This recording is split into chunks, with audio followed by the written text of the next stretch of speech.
terkait dengan keputusan Rektor UI yang kemudian menyampaikan permintaan kepada Bapak Bahlil ya, supaya direvisi itu dia punya disertasi, padahal nyata-nyata dari badan dari UI, Dewan apa namanya itu?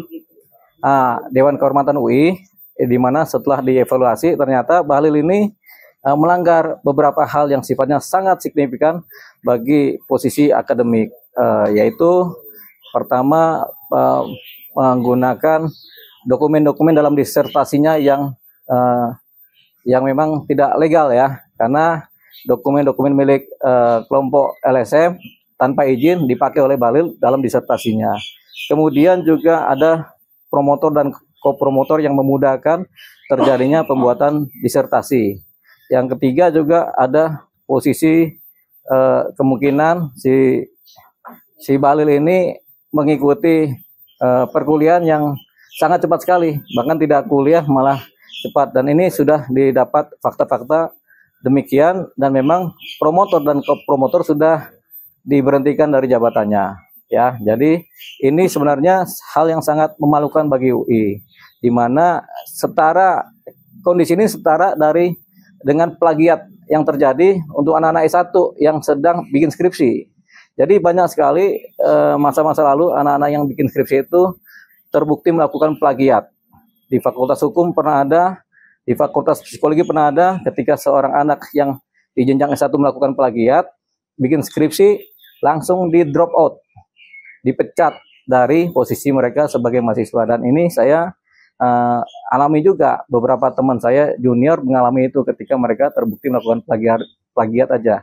Itu baru satu kesalahan. Nah, di sisi Bahlil ini kan, apalagi ini doktor ya, calon doktor, dia punya 3 kesalahan yang kemudian 4 yang sudah diakui oleh Dewan Kehormatan UI.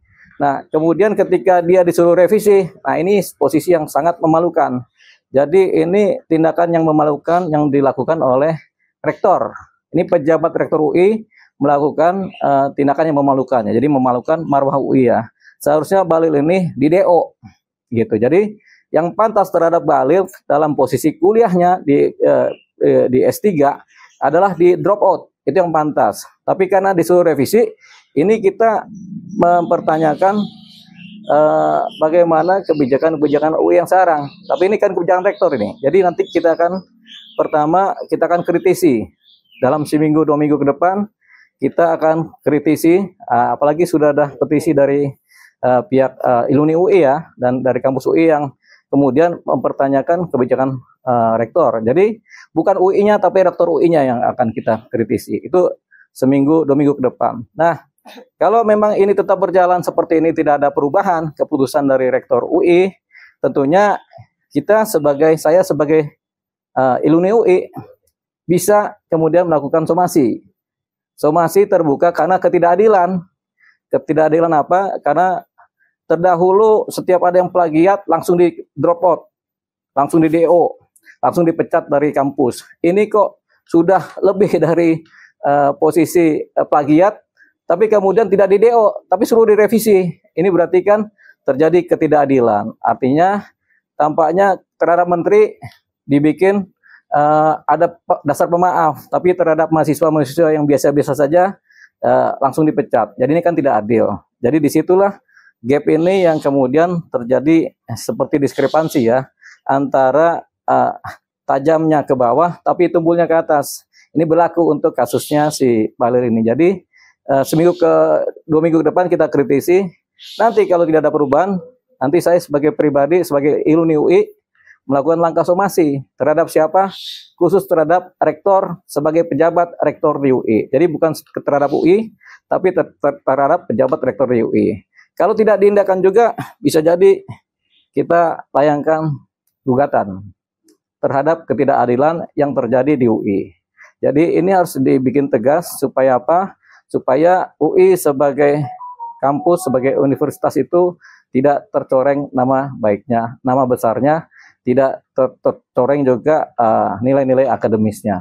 Jadi itu yang nanti akan saya kerjakan. Tentunya ada petisi dari banyak alumni UI, tapi ada langkah-langkah pribadi dari alumni UI. Salah satunya yang nanti akan saya kerjakan, begitu.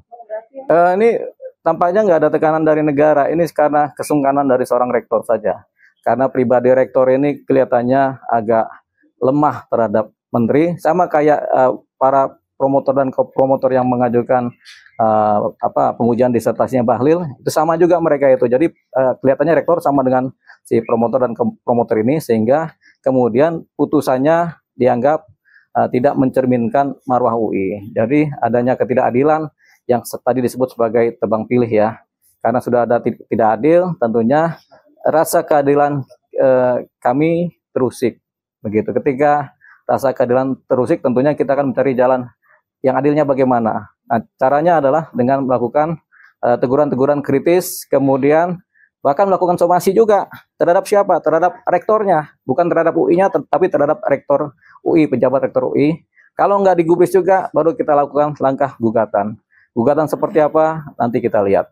Kan begitu. Jadi nggak apa-apa di S2 juga udah bagus sebenarnya, begitu kan. Kita dapati ternyata ada 4 yang standar ganda, kedua tambah sekali ada anak emas.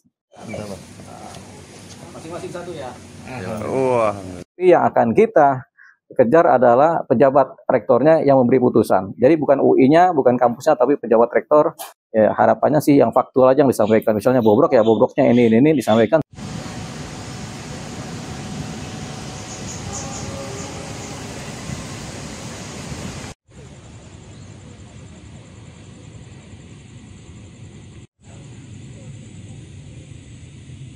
Terkait dengan keputusan rektor UI yang kemudian menyampaikan permintaan kepada Bapak Bahlil ya, supaya direvisi itu dia punya disertasi, padahal nyata-nyata dari badan dari UI, Dewan apa namanya itu?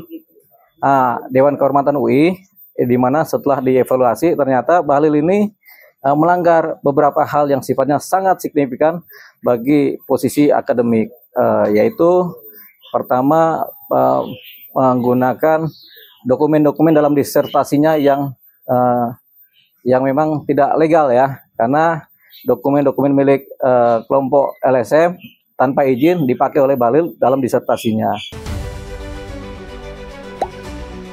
Tak sempat baca berita? Dengarkan saja. Klik text to speech di sindonews.com.